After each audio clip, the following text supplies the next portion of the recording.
Olá, gente, tudo bem com vocês? Hoje é dia 21 de julho, né, terça-feira, e nós vamos começar aí a nossa aula de geografia. E como a gente sempre começa realizando as correções da aula passada, vamos aí iniciar pelas nossas correções das atividades que a gente fez aí na aula passada, tá certo? Então já pega o seu material, pega o seu livro para a gente começar a nossa aula pela correção. Vamos lá? Vamos iniciar a nossa correção pela página 204 do livro integrado. A primeira questão da nossa atividade é pessoal, então nós vamos aí para a segunda questão, onde a gente deve marcar a letra V para as afirmativas verdadeiras e a letra F para as alternativas falsas. Letra A. A região nordeste do Brasil é a única do país que não tem população indígena? Falso. Letra B.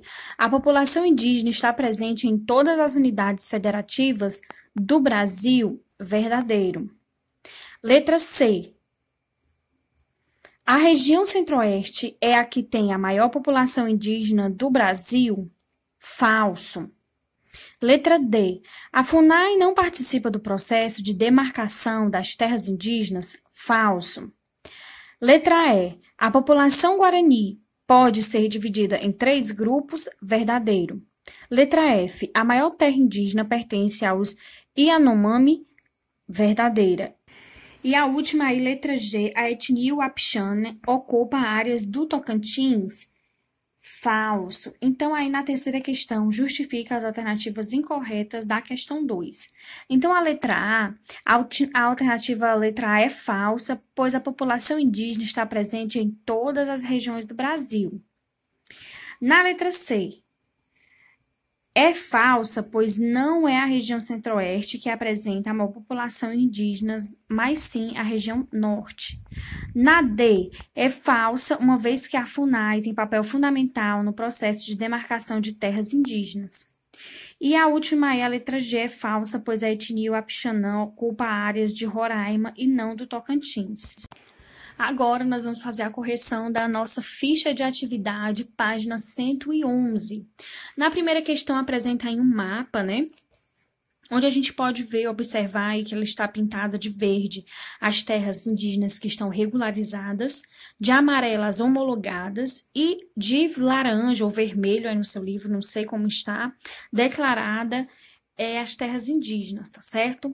Com base no mapa, faça o que se pede a seguir. Em qual situação encontra-se muitas das terras demarcadas? Então, a maioria das terras que estão demarcadas, que são as pintadas aí no mapa, elas estão regularizadas. Por quê? Porque vocês estão vendo que o mapa está pintado, né? Na sua maior parte, as partes que estão pintadas de verde, que significa regularizada. Na letra B, em quais unidades federativas não conseguimos observar pontos de terras indígenas? Então, a gente vê lá no Nordeste, ali na parte do Piauí e também na parte do Rio Grande do Norte.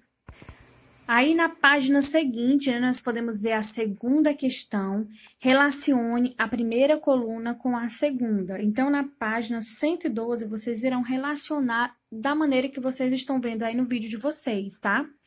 Essas 3 grupos indígenas que apresentamos aí, vocês vão observar se vocês ligaram igual vocês estão vendo aí na imagem. Se você tiver ligado assim, sua resposta está correta. Se não, aproveita para consertar aí, fazer a correção agora.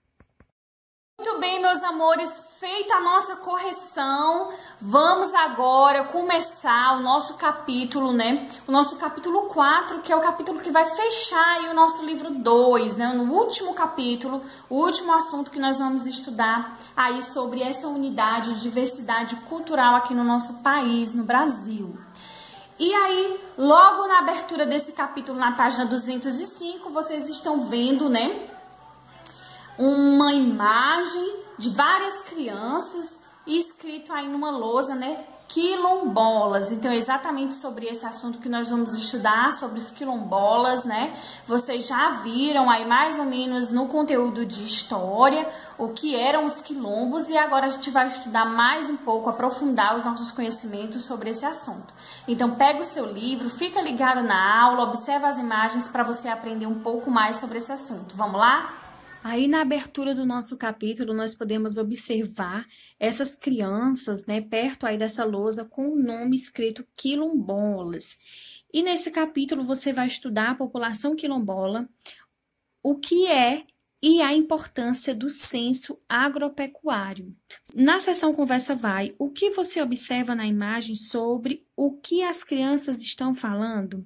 Sobre o que vocês acham que elas estão falando, essas crianças apresentadas aí na imagem? Vocês também podem observar em que cenário essas crianças estão. Onde vocês acham que estão? Nesse muro, ao fundo? Eles estão em cima de um piso de madeira? Onde vocês acham que essas crianças estão? Pelo quadro, né, a lousa que tem aí no fundo, a gente pode prestar atenção, a gente pode perceber que eles estão aí num ambiente de sala de aula. Na nossa página 206, nós temos aí o Conversa Vem. Em sua opinião, o que significa a palavra quilombola? Então, é a sua opinião. Você não precisa correr atrás de um dicionário para responder aí esse Conversa Vem. Coloque aí o que você acha que é, sua opinião, né? O que você acha que é o quilombola? Coloque aí o que vem primeiro na sua cabeça, o que você acha que essa palavra significa. Então, dá uma pausa nesse vídeo, coloca aí seus pensamentos, o que você acha a respeito disso.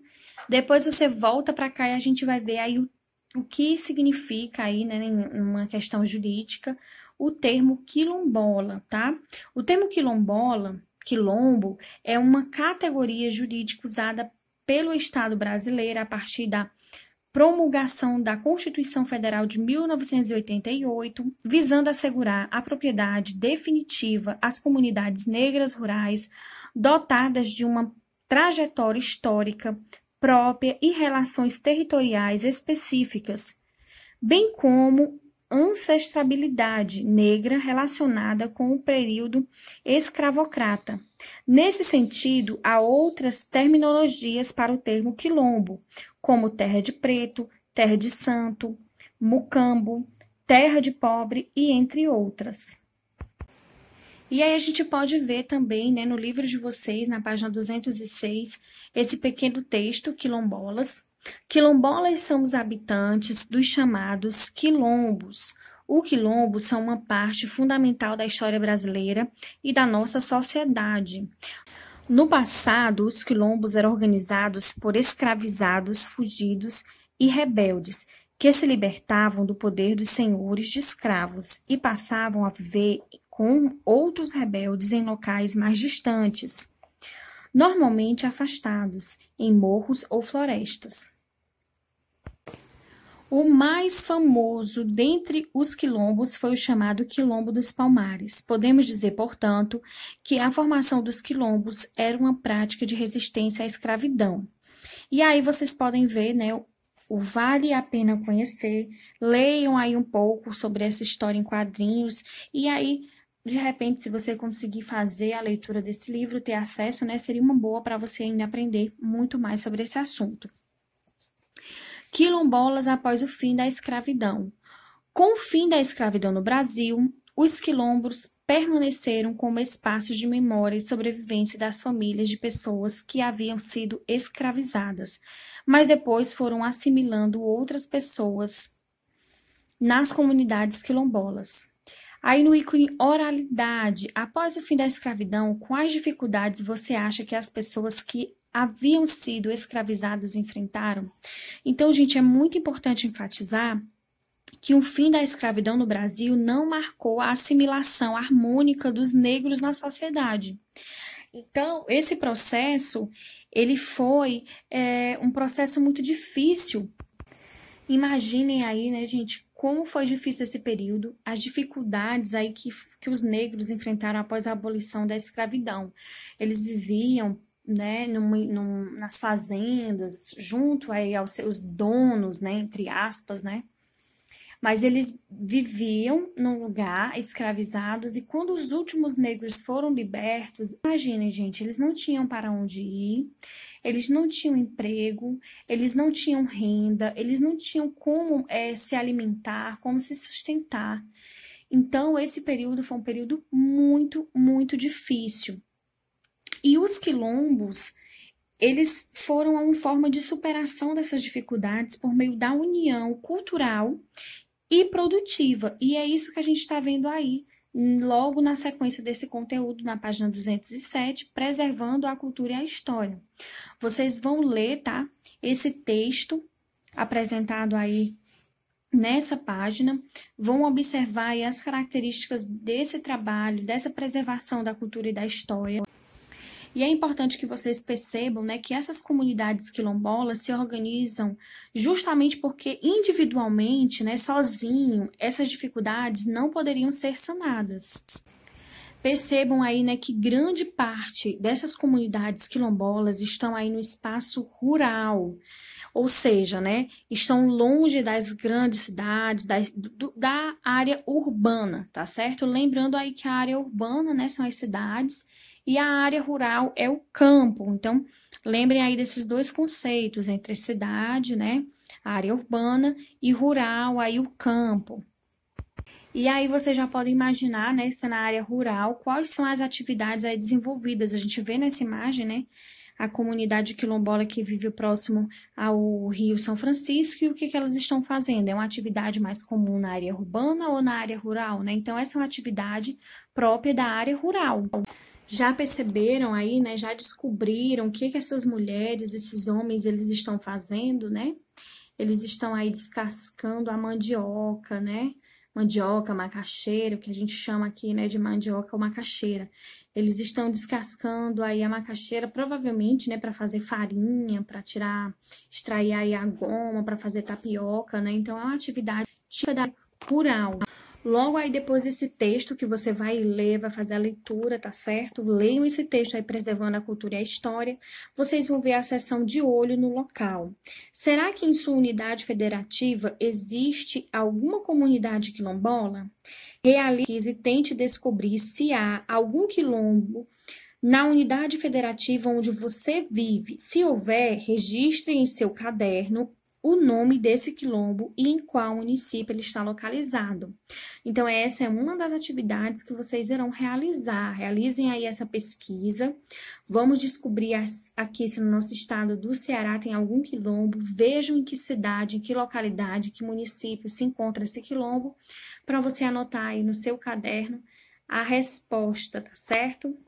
É isso, gente. Eu espero que vocês tenham entendido aí tudo que foi estudado na aula de hoje. Eu vou estar deixando aqui no final do vídeo a agenda. Anotem a agenda, realizem as atividades propostas. Então é isso, gente. Um beijão, fiquem com Deus e até a nossa próxima aula. Tchau, tchau.